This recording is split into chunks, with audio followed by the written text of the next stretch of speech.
Mjambo ndugu mpenzi msikilizaji unayetusikiza kwenye channel yetu Kongo Yetu News TV. Na kusalimu mahali popote ulipo.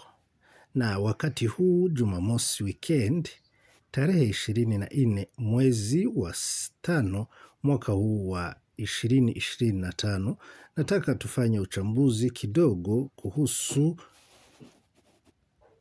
Bwana Kabila kuvuliwa kinga ya uraisi na ni nini kinafuata na ni nani hatima yake.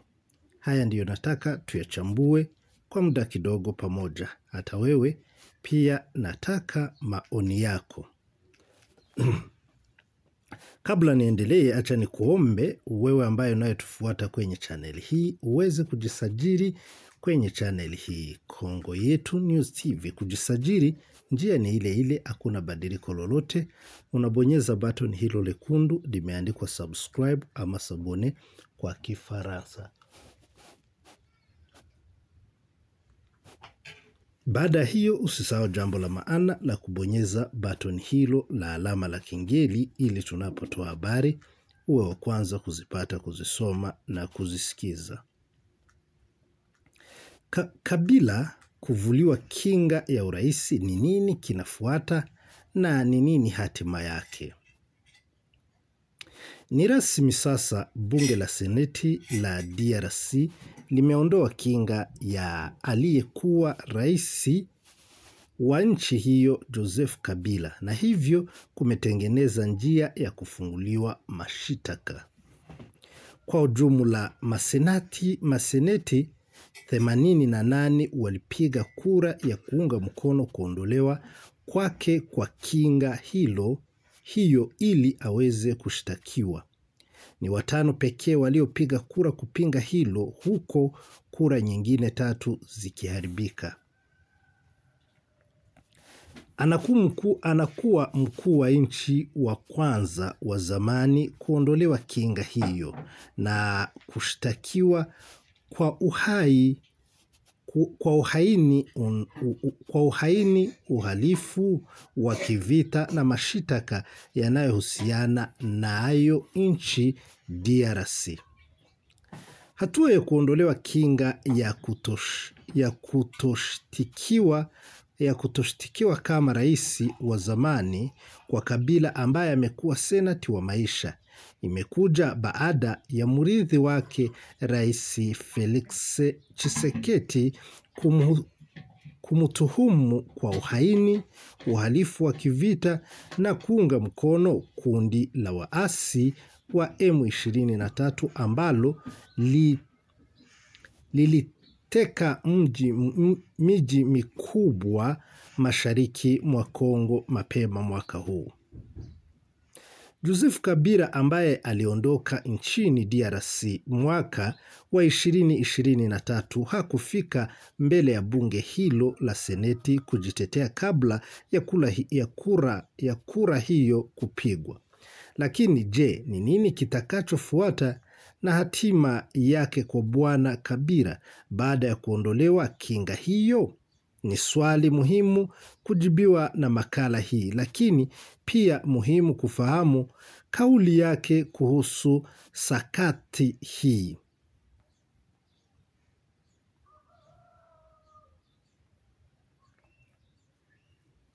Maelezo ya video. Bunge la seneti la DRC limeondoa kinga ya aliyekuwa rais wa nchi hiyo Joseph Kabila. Anasemaje? Kabla ya kufahamu ni nini kitakachofuata baada ya kuondolewa kinga kwa Joseph Kabila, ni vyema tuangalie binafsi anasema nini kuhusu na hatua hii dhidi yake.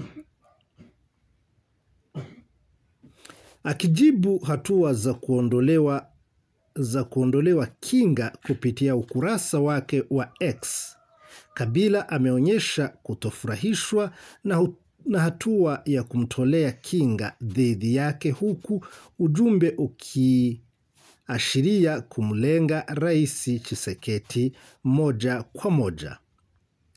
Nitafakari uamuzi wa seneti wa kuondoa kinga zangu Uamuzi huu uliopangwa kwa haraka na bila kuheshimu taasisi sio kitendo cha haki, ni ujanja wa kisiasa wa kukata tamaa katika mkada wa hofu alionea juu ya serikali. Aliongeza kuwa sijawahi kukwepa majukumu yangu, sio kwa watu wala kabla ya historia. Sihitaji kinga ili kukabiliana na hali hiyo, lakini wale wanaonilenga leo wanapasa kuwa tayari kufikiria juu ya kile watakachosema kesho. Kwa sababu nchi hii haina amnezi, yaani haisahau.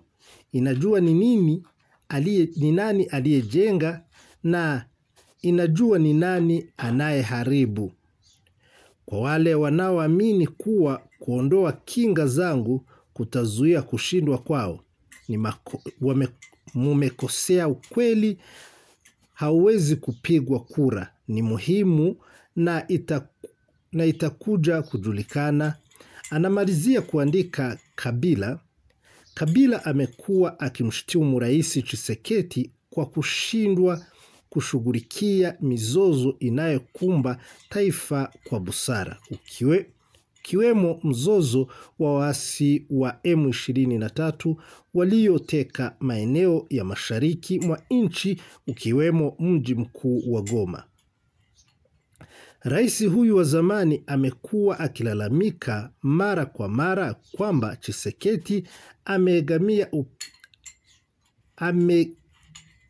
amegemea upatanisho kutoka nje badala ya kufanya mazungumzo pamoja na waasi, jambo ambalo Tshisekedi amekuwa akilipinga.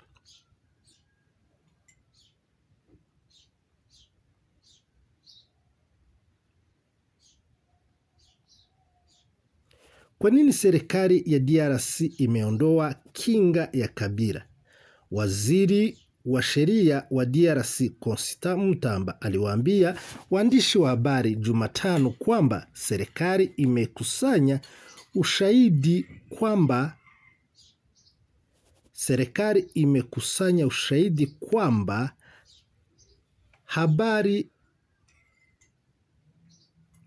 Kabila katika uhalifu wa kivita, uhalifu dhidi ya ubinadamu na mauaji ya raia, wanajeshi wa amani mashariki mwa nchi hiyo. Hakutoa maelezo zaidi.